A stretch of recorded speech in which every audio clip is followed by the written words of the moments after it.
आप सभी को जय श्री राधे राधे, सादर नमस्कार। एकादशी के इस पावन पर्व की आप सभी को सपरिवार बहुत बहुत बधाई एवं हार्दिक शुभकामनाएं। श्रीमद् भगवत गीता में भगवान श्री कृष्ण के ये वचन बहुत ही महत्वपूर्ण हैं। भगवान श्री कृष्ण कहते हैं कि यज्ञ, दान और तपरूप कर्म किसी भी स्थिति में त्यागने योग्य नहीं होते हैं, बल्कि कर्तव्य रूप में प्रत्येक मनुष्य को इन्हें अवश्य करना चाहिए। शास्त्रों में तप के अंतर्गत व्रतों की महिमा बताई गई है। सामान्यतः व्रतों में सर्वोपरि एकादशी व्रत कहा गया है।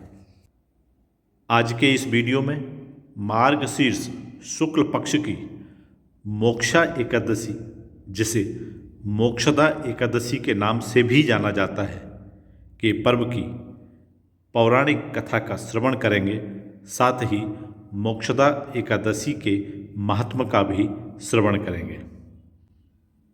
यदि आप चैनल पर नए हैं तो चैनल को सब्सक्राइब जरूर कर लीजिए, ताकि आप तक ऐसे सकारात्मक और आध्यात्मिक वीडियोस पहुंच सकें।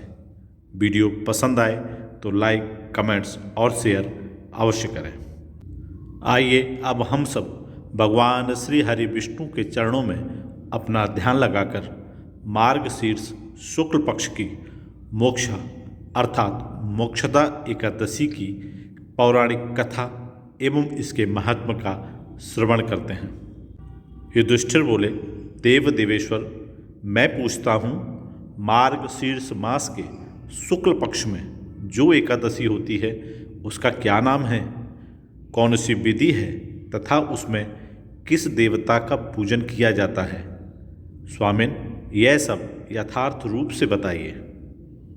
भगवान श्री कृष्ण ने कहा, नृपश्रेष्ठ, मार्गशीर्ष मास के कृष्ण पक्ष में उत्पत्ति अर्थात उत्पन्ना नाम की एकादशी होती है, जिसका वर्णन मैंने तुम्हारे समक्ष कर दिया है।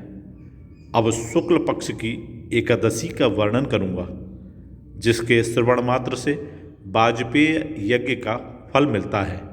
उसका नाम है मोक्षा एकादशी, जो सब पापों का अपहरण करने वाली है।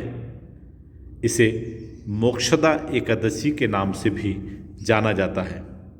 राजन, उस दिन यत्न पूर्वक तुलसी की मंजरी तथा धूप दीपादि से भगवान दामोदर का पूजन करना चाहिए।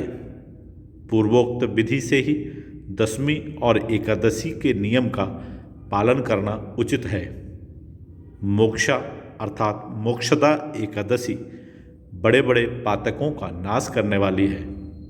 उस दिन रात्रि में मेरी प्रसन्नता के लिए नृत्य, गीत और स्तुति के द्वारा जागरण करना चाहिए। जिसके पितर पापवश नीच योनि में पड़े हों, वे इसका पुण्य दान करने से मोक्ष को प्राप्त होते हैं। इसमें तनिक भी संदेह नहीं है। पूर्व काल की बात है, वैष्णवों से विभूषित परम रमणीय चंपक नगर में बैखानस नामक राजा रहते थे। वे अपनी प्रजा का पुत्र की भांति पालन करते थे। इस प्रकार राज्य करते हुए राजा ने एक दिन रात को स्वप्न में अपने पितरों को नीच योनि में पड़ा हुआ देखा। उन सबको इस अवस्था में देखकर राजा के मन में बड़ा विस्मय हुआ और प्रातःकाल ब्राह्मणों से उन्होंने उस स्वप्न का सारा हाल कह सुनाया। राजा बोले, ब्राह्मणों, मैंने अपने पितरों को नरक में गिरा देखा है। वे बारंबार रोते हुए मुझसे यूं कह रहे थे कि तुम हमारे तनुज हो, इसलिए इस नरक समुद्र से हम लोगों का उद्धार करो। द्विजवरों, इस रूप में मुझे पितरों के दर्शन हुए हैं। इससे मुझे चैन नहीं मिलता। क्या करूं, कहाँ जाऊं? मेरा हृदय रुंधा जा रहा है। तुजोत्तमो, वह व्रत, वह तप और वह योग जिससे मेरे पूर्वज तत्काल नरक से छुटकारा पा जाएं, बताने की कृपा करें। मुझ बलवान एवं साहसी पुत्र के जीते जी मेरे माता पिता घोर नरक में पड़े हुए हैं, अतः ऐसे पुत्र से क्या लाभ है। ब्राह्मण बोले, राजन, यहाँ से निकट ही पर्वत मुनि का महान आश्रम है। वे भूत और भविष्य के भी ज्ञाता हैं। नृपश्रेष्ठ, आप उन्हीं के पास चले जाइए। ब्राह्मणों की बात सुनकर महाराज बैखानस शीघ्र ही पर्वत मुनि के आश्रम पर गए और वहाँ उन मुनि श्रेष्ठ को देखकर उन्होंने दंडवत प्रणाम करके मुनि के चरणों का स्पर्श किया। मुनि ने भी राजा से राज्य के 7 अंगों की कुशल पूछी।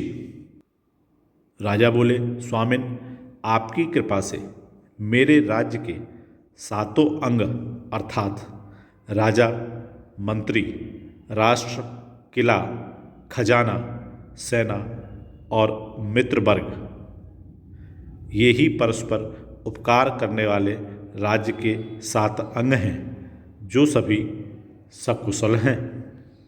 किंतु मैंने स्वप्न में देखा है कि मेरे पितर नरक में पड़े हैं, अतः बताइए किस पुण्य के प्रभाव से उनका वहाँ से छुटकारा होगा। राजा की यह बात सुनकर मुनिश्रेष्ठ पर्वत एक मुहूर्त तक ध्यानस्थ रहे।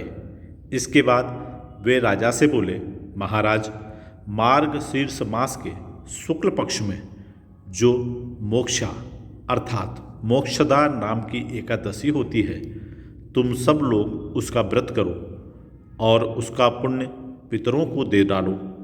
उस पुण्य के प्रभाव से उनका नरक से उद्धार हो जाएगा। भगवान श्री कृष्ण कहते हैं, युधिष्ठिर, मुनि की यह बात सुनकर राजा पुनः अपने घर लौट आए।